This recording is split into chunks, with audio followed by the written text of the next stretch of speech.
Maanta waa mahadsantiin barnaamijkeenan maanta aan iskugu nimid waa barnaamij isxilqaan ah sida u jeedaan halkan waxa ka muuqda barnaamijka ciidsi cunug aan ciidi karin agoonta iyo danyarta gaalkacyo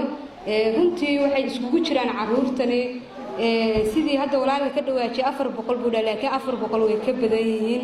400 waxa وإن شاء الله وكل شريح دونا سيد عرورته النقدين لكن عرورته ما أنت عيد يستر أهان وعشان بقول عرور العيد سينه ودرك لو قلت لك لا إلا السيو لقى فرحية ده أذوذنا أود حيث هالسنة إلى عنق أبوه وشيء 8 سنة عرورتني وحالك لك يعني حافظها قال كعيان قيبه هذا كل دون waxaa ku jira caruurta barakacayaasha caruurta waxaa ku jira iisha dadka abaaraha ka soo barakacay caruurta waxaa ku jira iisha dad badan oo maaragtay ma sha Allah gobolka hawlo badan u qabto suxufiyiintu kamid ahaayeen agoomahoodii caruurta waxaa ku jira dadka askariga dhintay baa ku jira caruurtaas maanta aad u jeedaan waxa ay ku ciidayaan waxa weeye waa dadkii isku xilqaamay sidii ay ugu hargarbixeen waxay ugu talagaleen bay ku ciidayaan cunug walbana waxa uu ku ciidayaa waxay tahay iisha dharkiisii iyo kabihiisii wixiisii oo dhameystiran aysan waxba ka maqnayn waxaan noo soo xarooday gaaraya $11,000 $4,000 waxa caruurta ugu deeqday dawladda Puntland iyadoo ay $4,000 ciidsiisay 100 caruur ah sida ugu fiican ay ugu ciideen 7,000 waxa ay ka soo kala xarootay 5 ilood oo dhaqaale oo kala duwan dawladda ka baxsan bulshada ah koow waxa ka ah ganacsatada shirkadaha iyo xarumaha haday ahaan lahayd runtii shirkado badan oo nagala qayb qaatay oo u mahad celinayna kuwii aan nagala qayb qaadan sanadka dambe inay nagala qayb qaataan baan rajaynaynaa waxa jira xarumo ganacsi sida hoteelo isbitaallo nagala qayb qaatay iyagana waa u mahad celinaynaa waxa kale oo jira isha labaad oo dakhligan ka soo xarooday idaacadda codka nabadda oo dadka maaragtay markii laga wacyigeliyo laga gaarsiiyo ay sadaqada soo bixinayeen ayadana waxay income-ka labaad oo ugu badan meesha ka soo xarooday sidoo kale waxa jirta dakhliga saddexaad oo ugu badan inuu ka soo xarooday dadka waratada iyo suuqa ah dadkaas waxay ciidsiiyeen oo dhar ah 100 caruur ay ciidsiiyeen lacag fiicanna way siiyeen sidoo kale isha afraad oo lacagta naga soo gashay waxa jira dad badan oo dal joog ah oo waliba reer gaalkacyooda oo Ilaahay wax siiyay oo hal doorka kamid ah oo mas'uuliyiinta kamid ah oo si shakhsi ah uga qayb qaatay oo ma sha Allah iyaguna isha afraad dhaqaalaha galay waxa kale oo iyaguna jira dad qurba joog ah oo Soomaali meel ka baxsan lacag ka soo dirsaday ayaguna isha shanaad oo dakhliga noqday dhammaan lacagta markii la isku soo duuduubo $11,000 bay noqotay waxayna ciidsiisay 400 oo caruur ah halka dharkii kale la siiyay suuqleeduna siisayna 100 caruur noo ciidsiiyeen assalaamu calaykum waraxmatullaahi ta'ala wa barakaatuh bacda salaam inta sheegi lahaa waa la sheegay aniga hadalka kelmadaydu waxay tahay laba kelmadood kaliya inaan ka hadlo mid waa mahad celin aan u mahad celinayo dhammaan intii ka qayb qaadatay oo dhan waxaan leeyahay ajri xasanaad Allah idinka siiyo waa arrin maxaan ku daaqadeesho mudan oo faa'iido badan leh aad iyo aad baan idinku mahad celinayaa hadday tahay dawladda Puntland oo ugu horeeyo madaxweynaha Saciid Cabdullaahi Dani iyo golihiisa wasiirada oo maalintaas fadhiyay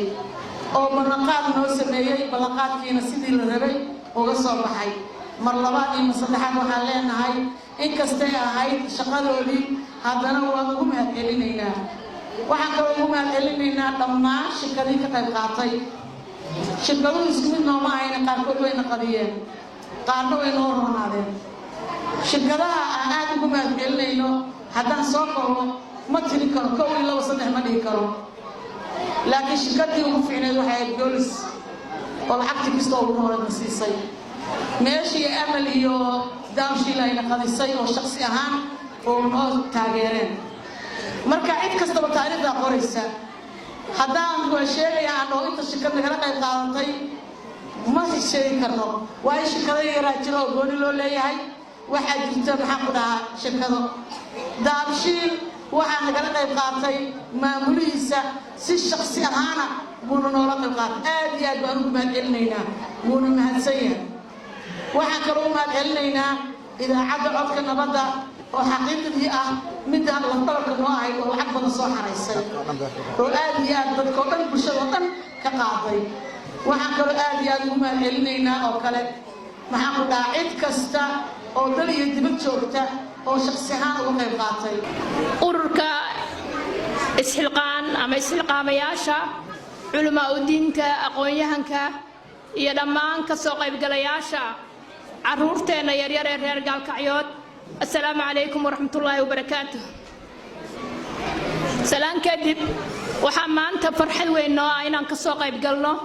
munaasabadan khayriga ah ee aynu caruurteena ku guddoonsiinayno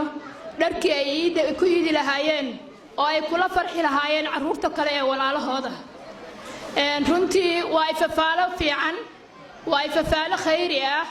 oo la'aantood isxilqaamayaasheena reer Gaalkacyood ee sharafta badan ayna inoo suuroodeen fikradaha in la keenaa fikrad la keenaa waxay ka fiican tahay in wax la qabtaa markaynu helno fikrad wanaagsan oo khayri ah oo la sii wadaa waa dhaxalgal waa arrin dhaxalgal ah oo inoo noqon doonta insha Allah mid aynu ku taabaqaadno oo aynu mustaqbalkeena meel fiican ku gaarno waxa ii muuqata ifafaalo fiican waxaad moodaa inaynu ku tiirsanayn hay'ado khayri ah ama islaami ha ahaadaan ama hay'adaha kale humanitarianka aynu gacan u horsanno laakiin barnaamijkan maanta ay bilaabeen waa arrin u dhiganta arrimaha aynu hadda ku helno taageerada waxaynu ogaanaa inaynu taageerooyinka aynu helno ay qaabkan oo kale ku yimaadaan in laga soo ururiyo ardayda iskuulka waxyaabahan laynoo keenayo oo waddankeena lagu caawiyo waa arrimo ku bilowday sidaan oo kale waxaan rajaynayaa isxilqaamayaashu inay gaari doonaan arrimo la mid ah inay dadku bixiyaan sadaqada maalinla ula baxaan inay ula baxaan ardaydeena iskuulka aynu ku tababarno inta yaroo shilinka yaroo la siiyo inay wax ka dhigaan oo ardadooda la mid ah iyo dadkooda ay ku caawiyaan inay shaqaalaheenu ka shaqeeyaan gobolka ganacsatadeena iyo dhammaan waxa yaroo la iska jaraa wax weyn bay noqdaan aynu noqono barnaamij taabagal ah oo aynu uga maarano kaalmo meel kale inoo ka timaada anu waxaan ka socdaa hadda dawladda federaalka ah laakiin qorshayaasha dawladda federaalka ah inay caruur ciidsiiso kuma jirto laakiin waxaan isku soo abaabulaynaa oo aan ballan qaadaya xildhibaanada u dhashay gobolkan iyo xildhibaanada kaleetaba inaan ku dhiirigeliyo inay ka qayb qaataan ciidsiinta caruurta danyarta iyo agoonta ee gobolkeena joogto sanadkiisana waxaa la arki doonaa garabka iyaga oo buuxa insha Allah taala aad iyo aad ayaan ugu hambalyeynaya waan u duceynaynaa guddiga iyo maartay cid kasta oo ka qayb qaatay annagu waan riyoonay waxaan ku riyoonay 500 qof annagu aan ciisinay runtii riyadaas Allah subhanahu wa ta'ala uu noo rumeeyay maanta waxaan ciisinaa oo farxadda ciida nagala qayb qaadayso sidaad arkaysaan waa danyar iyo agoon aan ka soo qornay kaamka ee dibiyada xaafadaha saddexda xaafadood ay ka kooban tahay degmada Gaalkacyo annagoo guriguri u tagayna guri kasta xogtiisa iyo xaaladiisa iyo waxa uu ku sugan yahay runtii la wadaagaynay oo si hufan oo daacadnimo ay ku jirto dadka annaga ayaa gacantanada ku soo qoranayay si meeshii dadkaasi wax u gaaraan inaan u hubino oo dadkaasi marka danyar inay yihiin agoon inay yihiin cid kale runtii ma adeegsanin waxa aaminsanahay 100% si cadaalad oo hufan ay hawshaas Allah subhanahu wa ta'ala lagu dhameeyay kulankeenaan hadda saakay waa kulamadii Ilaahay uu amaanay ilaahay quraankiisu ku sheegay inaan kulanka dadku ama koodka ama faqu inuusan faa'iido lahayn ilaa man amara bisadaqatin oo macruufin oo islaahin bayna annaas kana kamida kuwa ugu khayrka badan marka ilaahay in badan buu yatiinta uga hadlay dhaqaalahooda agoonku maal kasta ha lahaado waa agoon meesha bannaan oo waalidku uu ka baxay cid buu xin karta male nabi maxamed baa ilaahay agoonnimo ku koriyay agoonnimadu marka nabigu wuxuu jeclaa xubul fuqaraa wal masaakiin wal yataama wuxuu ahaa nabigu mid jecel dadka fuqarada iyo masaakiinta iyo agoomaha kuwaas majliskiisa u badan jiray intiina marka hawshaan isu xilqaantay ilaahay waxaan idinka rajaynaynaa manzil wanaagsan ilaahay jannada inuu idinka siiyo adduunkana baahiyaha aad tabaysaan ilaahay ceebihiinana asturo baahiyihiinana idiin daboolo agoonku ciidda keliya uma baahna agoonku wuxuu u baahan yahay daryeelka lagu baahan yahay inuu waxbarashada lagu baahan yahay inuu caafimaadka lagu baahan yahay inuu maalin walba ilmaha asaga lamida wuxuu helo lagu baahan yahay wuxuu u baahan yahay inuu goobaha muxuu ahaaye ilmuhu ay ku cayaaraan ay tagaan waxaan codsanaynaa waxa weeye xoogga waa gelin doonaa guddigana muxuu ahaa insha allah waa ku wada shaqayn doonaa waxaan u baahanahay in agoonta gaabacyo joogto oo dhan muxuu ahay ay noo liisgaraysan yihiin aanu naqaano meeshay degan yihiin aanu qoysaskooda naqaano aanu naqaano siday kala dayar yihiin insha allah qorshe loo sameeyo waxaan rajaynaynaa sanadkan sanadka ka dambeeya inaanan iskugu keenin hoteel qolo walba lagu baahin jiro guryahooda oo qoysku intuu suuqa tago ayagu ka soo gataan muxuu ahay waxay ku yiri lahaayeen ilmahooda soo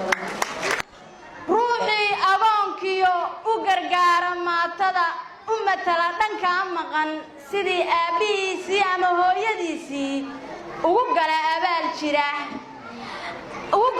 jira una gudo siday tahay ama eebba uu faray wax la yidhi abaalkiis ajar loo rogrogayaa allah baa caddeeyoo ku ammaanay aayaad jannada albaabada iridaha isdhinac yaal idin loo ballaqayaa kolkaasuu adduunyada aafadeed ka raystaa ruuxii agoonkiiyo u gargaara maatada una hura wuxuu helay